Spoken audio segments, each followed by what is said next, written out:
Shalom pemirsa CBN Indonesia dimanapun Anda berada, senang sekali kita boleh bertemu kembali dalam acara pembacaan buku Agama yang Bersinar.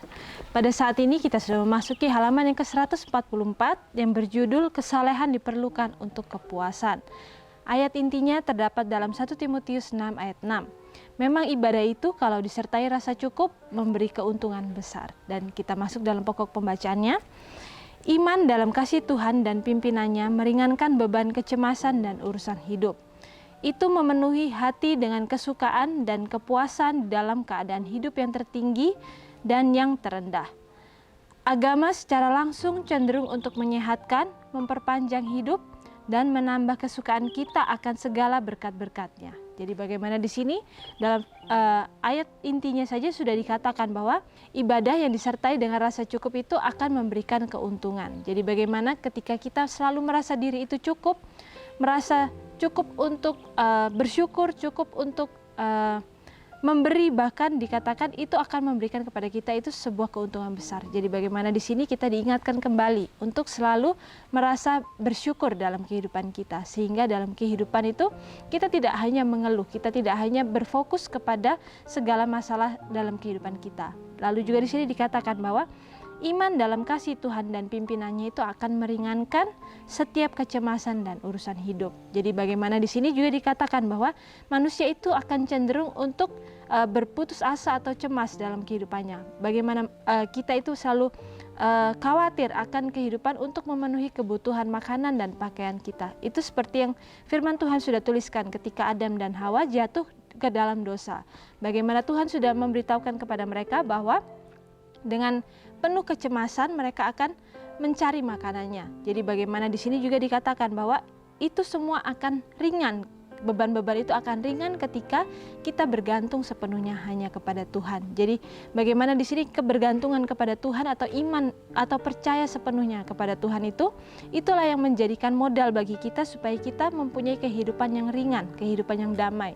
Dan begitu pula juga dengan dikatakan ketika kita mempunyai kedamaian itu dikatakan itu akan memenuhi hati kita dengan kesukaan dan kepuasan. Bagaimana kita selalu merasa puas atas berkat yang sudah diberikan daripada Tuhan itu. Karena kita tahu bahwa inilah porsi saya. Jadi bagaimana dalam setiap berkat yang Tuhan berikan, kita harus selalu bertanya, Tuhan seberapa porsi saya dan seberapa porsi orang yang Tuhan titipkan dalam perbendaharaan saya. Jadi bagaimana itu ketika kita hidupkan dalam kehidupan kita, akhirnya kita tidak menjadi orang-orang yang egois yang hanya mementingkan diri sendiri saja. Tetapi dalam kehidupan kita akan berusaha untuk memikirkan orang lain dalam kebutuhan mereka. Mungkin kita menjadi alat daripada Tuhan untuk menyalurkan berkat-berkat yang Tuhan titipkan untuk mereka. Dan di saat itulah kita harus menyadari bahwa setiap berkat yang Tuhan sudah berikan pun kita harus tanyakan kepada Tuhan seberapa porsi kita. Dan di saat kita bisa memberikan berkat itu atau menyalurkan berkat itu seperti air daripada sungai yang tidak berhenti untuk mengalir, di saat itulah kita akan merasakan damai yang sesungguhnya. Lalu juga di sini dikatakan kita akan mempunyai kepuasan dalam keadaan hidup yang tertinggi maupun terendah. Jadi dalam keadaan hidup yang senang ataupun keadaan hidup yang susah, mungkin seringkali dalam keadaan hidup yang putus asa, seringkali kita kembali mengingat kepada Tuhan. Tetapi seringkali dalam kehidupan yang bersuka cita atau kehidupan yang nyaman, seringkali kita justru lupa akan kebaikan Tuhan. Kita lupa akan berkat-berkat yang Tuhan titipkan dalam kehidupan kita. Karena kita seringkali merasa bahwa kehidupan kita itu atau kemampuan atau kenyamanan yang kita miliki itu adalah hasil usaha kita atau hasil daripada kepintaran kita. Tetapi kita harus sadar bahwa dalam kepintaran kita itu pun itu adalah titipan yang Tuhan berikan, yang harus kita pertanggungjawabkan kepadanya, karena setiap kepintaran atau setiap kemampuan yang kita miliki, bahkan keuangan yang kita miliki itu adalah titipan daripadanya. Lalu juga di sini dikatakan bahwa agama secara langsung cenderung untuk menyehatkan dan memperpanjang hidup dan menambah kesukaan kita akan segala berkat-berkatnya. Jadi bagaimana hubungan yang erat dengan Tuhan, bagaimana kita tahu bergantung sepenuhnya kepada Tuhan, itulah yang akan membuat kita mempunyai kesehatan dan memperpanjang hidup kita. Karena kita tahu dalam firman Tuhan juga dikatakan bahwa hati yang senang adalah obat yang manjur. Begitu pula setiap kehidupan kita yang selalu merasa bersyukur itulah itu yang akan membuat kita mempunyai umur yang panjang. Tetapi bukan berarti kita melakukan segala sesuatu karena kita tahu upahnya. Tetapi kita tahu bahwa itu adalah hal yang benar karena kita selalu merasa bersyukur karena titipan yang Tuhan sudah berikan dalam kehidupan kita. Lalu juga di sini dikatakan bahwa memperpanjang hidup, bahwa setiap hal yang kita lakukan itu kita harus sadari bahwa setiap hal itu ada konsekuensinya. Lalu apakah yang kita mau lakukan untuk berusaha memperpanjang kehidupan yang Tuhan berikan ini? Karena kita tidak tahu sampai di manakah waktu kita.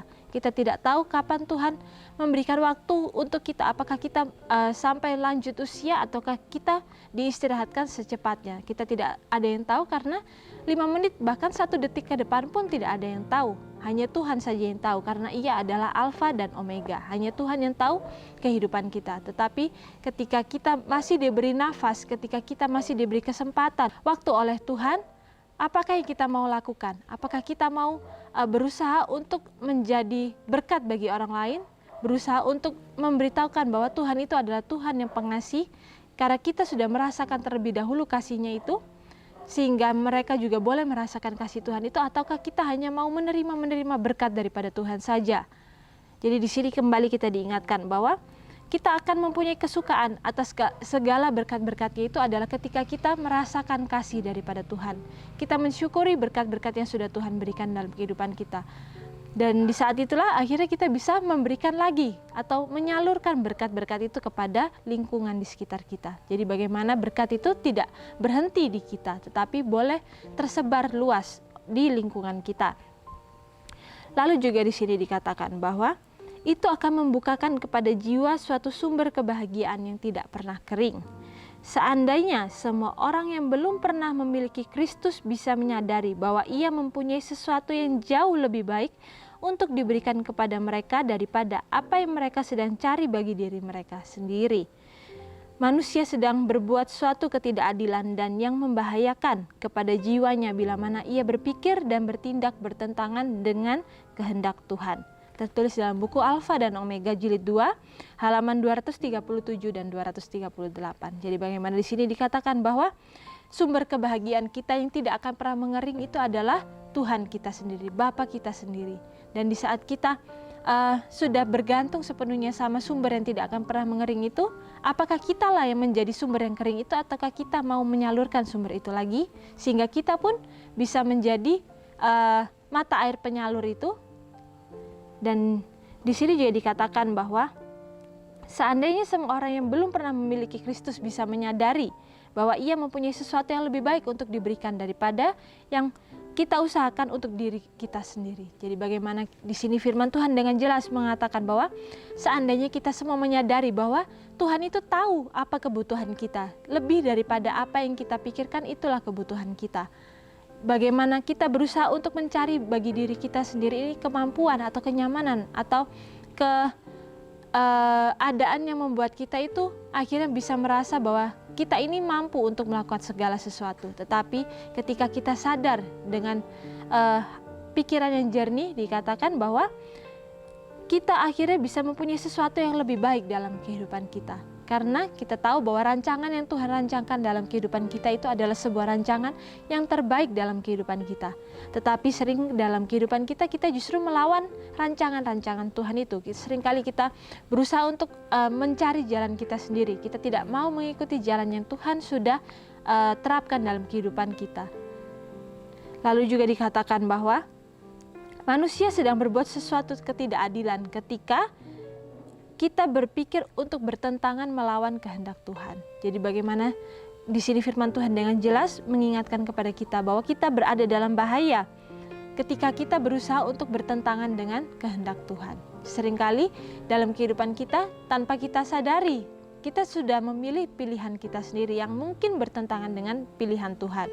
Sama seperti bangsa Israel yang Tuhan sudah tentukan untuk jalannya pergi ke Kanaan, tetapi ketika mereka mencari jalan mereka sendiri, membutuhkan waktu 40 tahun bagi mereka untuk sampai di tanah Kanaan.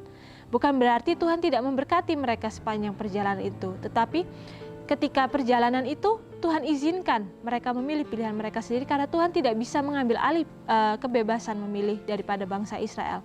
Tetapi ketika mereka menjalani 40 tahun mereka dalam perjalanan itu, Tuhan masih memberkati mereka. Tuhan masih memberikan makan mereka melalui roti mana yang turun dari langit. Tuhan masih memberikan tiang awan dan tiang api untuk menjaga mereka dari panas yang terik maupun dengan cuaca malam yang dingin. Jadi bagaimana Tuhan pun masih memberikan berkat meskipun ketika kita memilih jalan pilihan kita sendiri. Tetapi ketika kita memilih jalan pilihan kita sendiri, itu pun Tuhan izinkan untuk kebaikan kita. Karena mungkin kita masih mencari jalan kita sendiri. Jadi Tuhan masih membiarkan supaya kita akhirnya mendapatkan sebuah pengalaman yang akhirnya bisa menjadikan pelajaran bagi kita. Tetapi alangkah bijaknya kalau kita mau mengikuti jalan daripada Tuhan, sehingga kita tidak perlu mengalami hal seperti bangsa Israel. Ketika kita mau pelajari jalan daripada bangsa Israel itu sudah cukup menjadikan pelajaran bagi kita, sehingga kita tidak perlu mengulangi kesalahan daripada bangsa Israel itu. Dan di saat itulah kita akhirnya bisa menjadi orang yang mempunyai hubungan yang erat dengan Tuhan. Kita selalu bertanya kepada Tuhan, apa yang Tuhan mau dalam kehidupan kita, dan membiarkan Tuhanlah yang memilihkan pilihan itu dalam kehidupan kita. Tetapi jangan kita berusaha untuk meminta jawaban daripada Tuhan, tetapi sebenarnya hati kita sudah cenderung condong kepada satu hal. Ketika kita sudah cenderung condong kepada satu hal, Tuhan akan mengizinkan kita untuk menjalani hal tersebut. Karena Tuhan sudah tahu bahwa kita sebetulnya hanya ingin ke sana, tapi kita meminta perkenan atau persetujuan daripada Tuhan. Dan di sini diingatkan kembali kepada kita supaya kita tidak mempunyai suatu kepentingan dalam pilihan-pilihan kita. Dan ketika kita meminta Tuhan untuk memilihkan pilihan itu, kita benar-benar berserah dan bergantung sepenuhnya hanya kepada Tuhan. Lalu juga di sini dikatakan bahwa untuk menjadi bahagia, kita harus berusaha untuk mencapai karakter yang Kristus minta. Salah satu ciri khas Kristus adalah penyangkalan diri dan kebajikannya. Dia datang bukan untuk kepentingannya. Jadi bagaimana di sini dikatakan resep untuk bahagia adalah kita harus mencapai karakter yang Kristus minta. Bagaimana Kristus di dunia ini sudah memberikan contoh yang sempurna untuk kita sebagai seorang manusia. Kita tahu bahwa ia adalah 100% manusia. Ia mengalami setiap kesulitan yang kita alami. Jadi bagaimana contoh yang Yesus sudah berikan ketika ia berada di dunia ini, yaitu salah satunya dikatakan di sini adalah penyangkalan diri dan kebajikan. Bagaimana ia selalu menyangkal dirinya. Bagaimana menyangkal diri itu tidak hanya ia sampaikan, tetapi itu ia hidupkan dalam kehidupannya. Jadi ketika ia menerima berkat atau ia mempunyai suatu hal, ia selalu berusaha untuk tidak menonjolkan dirinya. Bagaimana ia selalu berusaha untuk membuat kebaikan, meskipun orang yang ia berbuat baik itu, orang itu mungkin tidak bisa membalasnya. Bahkan orang itu seringkali tidak merasa bahwa itu adalah perbuatan baik yang Tuhan berikan dalam kehidupan orang itu. Tetapi sama seperti yang Yesus sudah berikan contoh dalam kehidupannya, apakah kita juga mau berbuat baik kepada orang yang mungkin tidak bisa membalas kebaikan kita? Apakah kita mau dengan tulus hati melakukan perbuatan-perbuatan itu? Tetapi sama seperti di sini, firman Tuhan sudah memberitahukan bahwa kebahagiaan itu adalah ketika kita mau menyangkal diri kita. Jadi bagaimana itu adalah sebuah hal yang sangat sulit untuk kita lakukan, karena kita ini adalah manusia yang daging. Tetapi bukan berarti itu hal yang mustahil untuk kita lakukan, karena Kristus sendiri sudah membuktikan bahwa hal itu bisa kita praktekkan dalam kehidupan kita sehari-hari. Lalu juga di sini dikatakan bahwa dia datang bukan untuk kepentingannya, ia datang untuk kepentingan bagi diri kita, karena kita tahu bahwa kita inilah yang jatuh ke dalam dosa. Ia adalah seorang yang sempurna dalam sifat dan tabiat. Bagaimana ia akhirnya meninggalkan kedudukannya di surga yang sudah sangat nyaman, yang sudah sangat indah di sana. Ia lepaskan kedudukan itu hanya untuk memberikan kesempatan atau sebuah pengharapan kepada manusia, sehingga mereka yang sudah jatuh ke dalam dosa ini mempunyai sebuah pengharapan untuk mempunyai kehidupan yang kekal juga.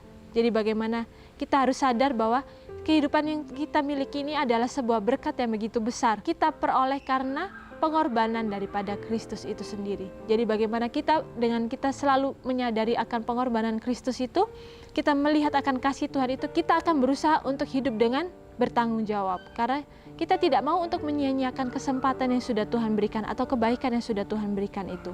Lalu di sini juga dikatakan bahwa dia berkeliling sambil berbuat baik dan ini adalah daging dan minumannya. Kita dapat dengan mengikuti teladan juru selamat, berada dalam persekutuan kudus dengan dia dan dengan berusaha setiap hari untuk meniru karakternya dan mengikuti teladannya. Kita akan menjadi berkat bagi dunia dan akan menjamin bagi diri kita sendiri kepuasan di dunia dan upah kekal di dunia baru. Tertulis dalam buku Testimonies for the Church jilid 4 halaman 227. Jadi bagaimana di sini dikatakan bahwa ketika kita mengikuti teladan juru selamat itu setiap hari mau meniru karakternya, dikatakan kita akan menjadi berkat bagi dunia. Dan apakah kita mau menjadi berkat bagi dunia itu?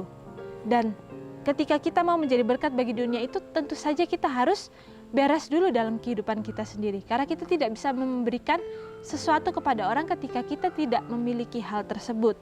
Lalu juga di sini dikatakan bahwa itu akan menjamin bagi diri kita sendiri kepuasan di dunia dan upah kekal di dunia baru. Jadi bagaimana Tuhan tahu bahwa seringkali kita itu suka dengan hadiah. Jadi maka itu Tuhan memberikan kepada kita janji atau memberitahukan kepada kita upah atas setiap perbuatan kita. Tetapi apakah kita mau melakukan semua itu karena kita tahu upah yang sudah Tuhan janjikan, ataukah kita mau melakukan sesuatu itu karena itu memang hal yang benar yang sudah sepatutnya kita lakukan karena itu adalah hal yang benar dan itu akan bisa menjadi kekuatan bagi kita ketika kita mau menghidupkan hal tersebut dalam kehidupan kita. Ketika kita mau melakukan hal yang benar itu, kita akhirnya akan mempunyai kepuasan tersendiri. Karena kita tahu bahwa kita tidak melawan hukum Tuhan. Jadi bagaimana di sini kembali firman Tuhan mengingatkan kepada kita supaya kita selalu berusaha untuk menghidupkan karakter Kristus itu dalam kehidupan kita. Sehingga kita tahu bahwa dalam kehidupan kita, kita boleh menjadi berkat. Dan itulah yang Tuhan inginkan, bahwa kita boleh menjadi berkat bagi lingkungan di sekitar kita.